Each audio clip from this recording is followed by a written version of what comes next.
Hello, welcome to my channel, welcome to my podcast. My name is Adam, and I'm attempting to become the most prolific reviewer of all time.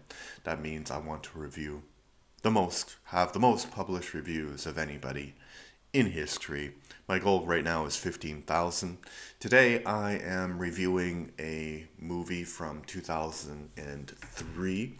The movie is called Old Boy. And I have a lot of thoughts about this movie, but first I'm going to give you some warnings. I'm going to spoil some key details of the plot. So if you don't want to hear it, if you've never seen the movie, then maybe go watch the movie and come back and watch the review and give me your thoughts about it. So, Old Boy is basically a revenge story. It's centered around a character named Oh Dae-soo. And Oh Dae-soo, in the beginning of the film, he's out drinking with his friends and he gets arrested and he is released and he is calling his family to let them know that he'll be back for the birthday of his daughter. But he basically gets kidnapped and he is imprisoned in a sort of, it's not a prison, but it's like a private enterprise of a prison that punishes people for different reasons, and he's there for 15 years. And he basically goes a little bit crazy in this prison and he tries to commit suicide. He fails, then he tries to become better and better at martial arts and he tries to escape. But right when he's about to escape, he's released. So then he needs to, well, he doesn't need to, but he really desires revenge, and he has all of these lists of people he might have wronged, and it's a really long list because it turns out after 15 years of introspection and reflection, he realizes he wasn't such a great guy. But he gets out and he is hungry and he wants to eat something. So he goes to this sushi restaurant and he just says he wants to eat something alive. So he gets this octopus and he eats the octopus alive, which is something that happens in Korea. It's kind of like a sign of macho-ness to eat the live octopus. But he passes out, and it's a weird thing because I would imagine after eating the octopus and passing out that you would make the connection that the octopus killed the guy, but no, no, no, he just passes out. And for some reason, the woman who gave him the octopus brings him back to her apartment. And he wakes up and she's really kind to him. And he attempts to assault her. And he doesn't. She fights him off. And this is the weird part about. I mean, there's lots of weird parts about the film, but this is the first one where I was like, okay, this is a really strange reaction. So she basically says to him, yes, I want to do it, but I'm not ready. And when you hear me sing this song, I will be ready. And then you can do it even if I say no, which is really weird, but we'll get back to that in a moment. So basically, Odesu discovers that the person behind imprisoning him for 15 years is named Evergreen. And he goes back he finds where he was imprisoned. And that's pretty ingenious because basically they were feeding him the same thing all the time. And once he found a ripped off piece of advertisement in the food, and he went to all of these different restaurants that had the same name and ordered the same thing, and he eventually was able to discover where the restaurant was, because it tasted the same, because he'd been eating the same thing for 15 years. And so he followed the delivery driver.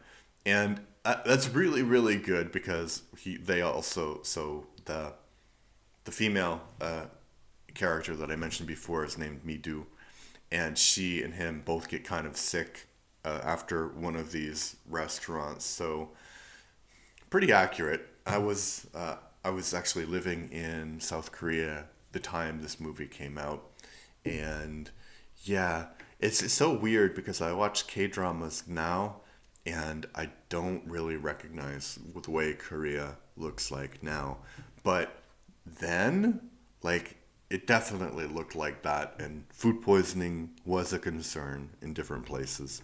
So, yeah, that's pretty accurate. But anyway, he follows the driver to where this sort of private prison slash hotel room, and he breaks in and he goes on a rampage, and he does this, like, it's really graphic scene of him removing teeth from this guy, and I couldn't watch it because it was horrible, like, ugh, so graphic. But the guy eventually gives him this tape, and on the tape, he listens to an interview between Evergreen and the guy who runs the prison. And basically, Evergreen says, I am doing this because Odesu talks too much. And then Odesu was like, talks too much? What does that mean? I talk too much. And he like goes back in his life and he tries to think about different times when he talked too much. And eventually what happens is they discover, Midu and Odesu, they discover that Evergreen and Jiwon, they went to the same high school.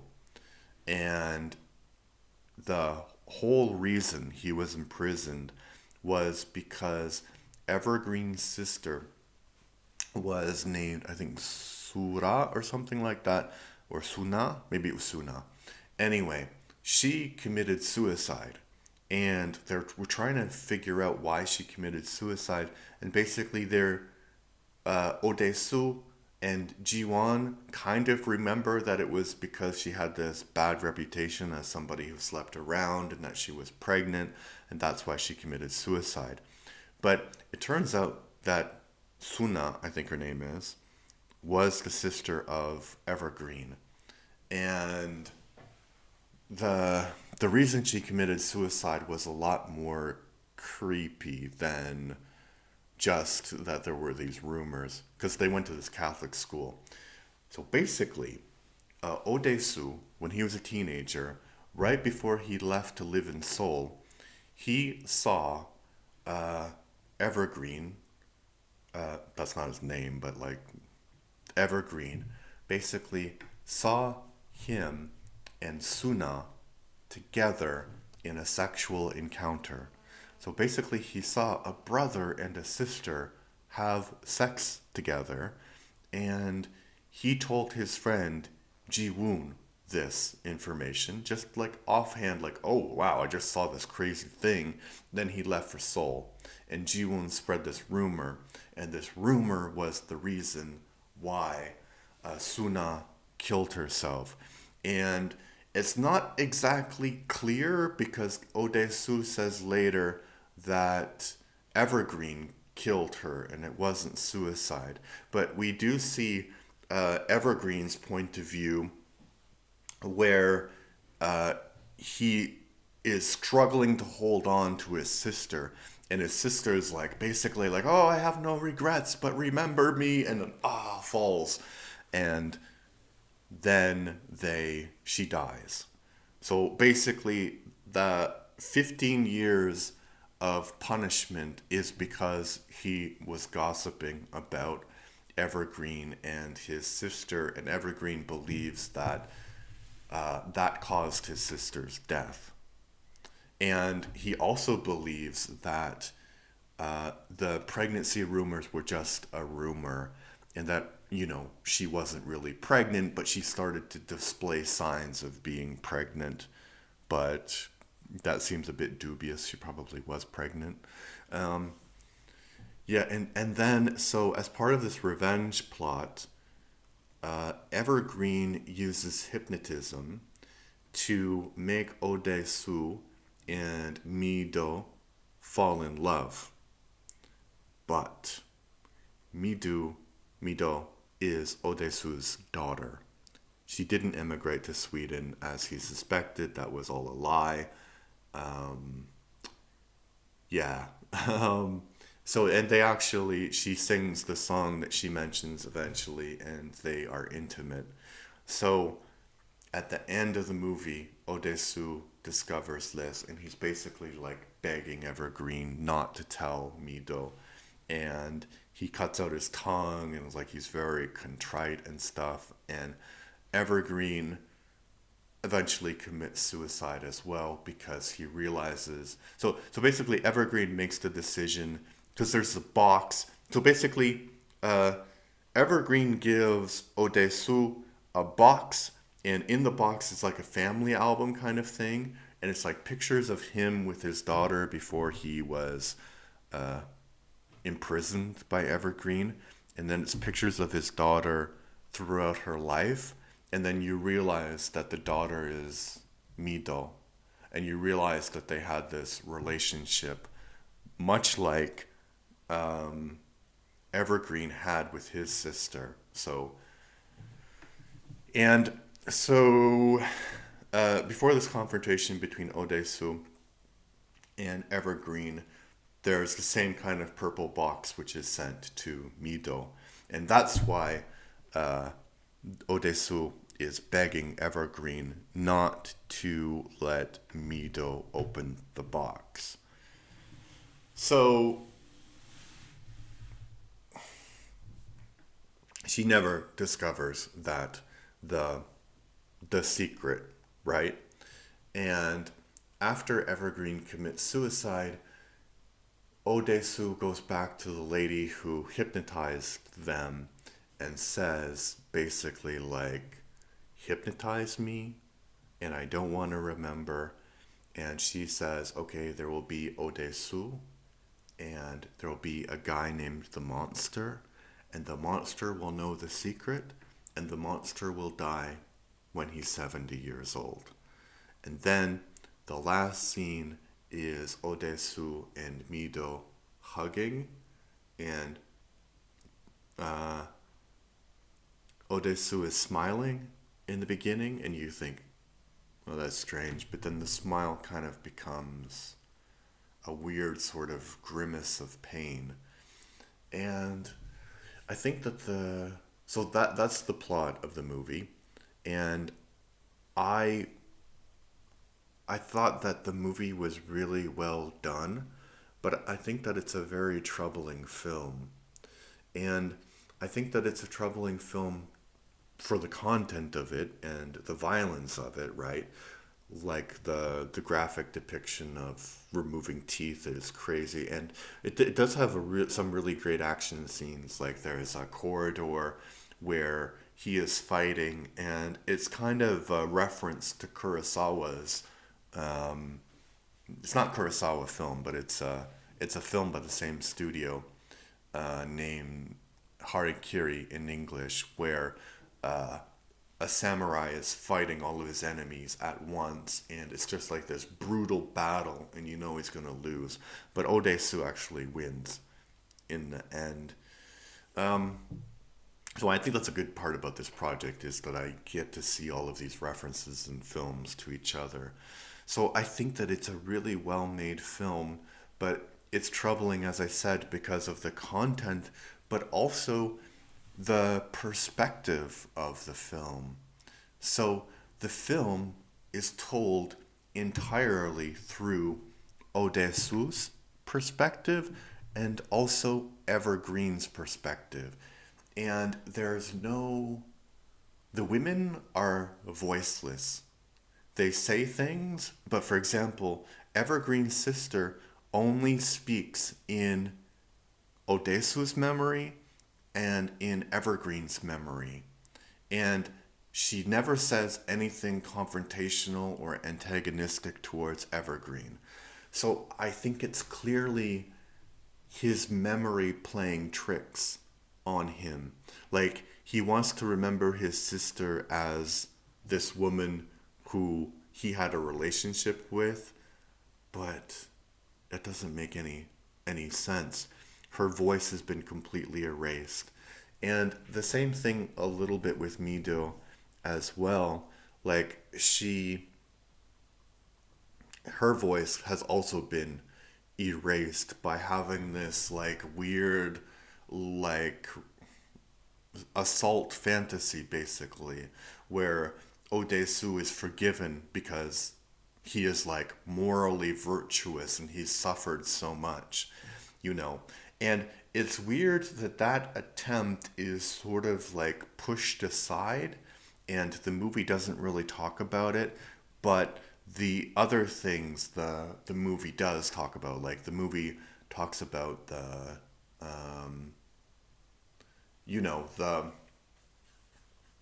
like it equates gossiping as being worse than attempted sexual assault or worse than incest, you know.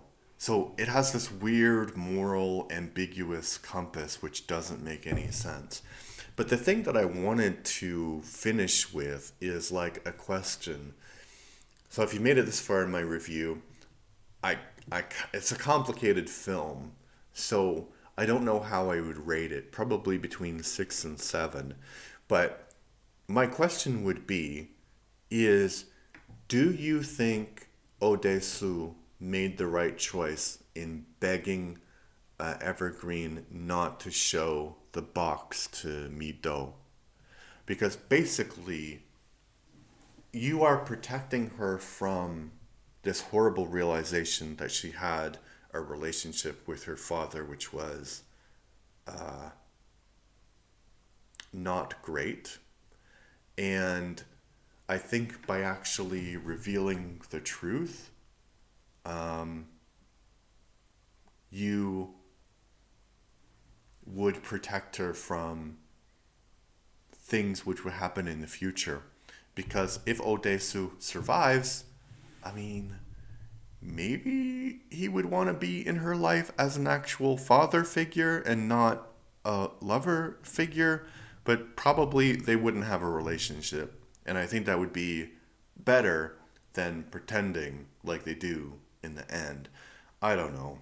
I thought, like, I can understand why he made that decision because he was panicked and, clearly not thinking straight after 15 years. And I think that the hypnotism aspect of the movie I think is its weakest part because it's kind of unclear how old Mido was when they when she left, when sorry, Odesu left or was kidnapped or whatever. So it's kind of unclear, but there probably wasn't any reason for the name to be changed, and Mido was her name, although Evergreen was uh, taking care of his daughter, so maybe he changed the name or whatever. But, she was old enough to have a conversation on the phone with Odesu and his friend. So there is possibility that she would remember what her dad looked like, you know. And granted, it's 15 years later, and he has changed physically a lot. But I think that I would recognize my parents, right? And I haven't seen them in like 15 years, whatever. I know it's different because I'm an adult, but it's kind of strange.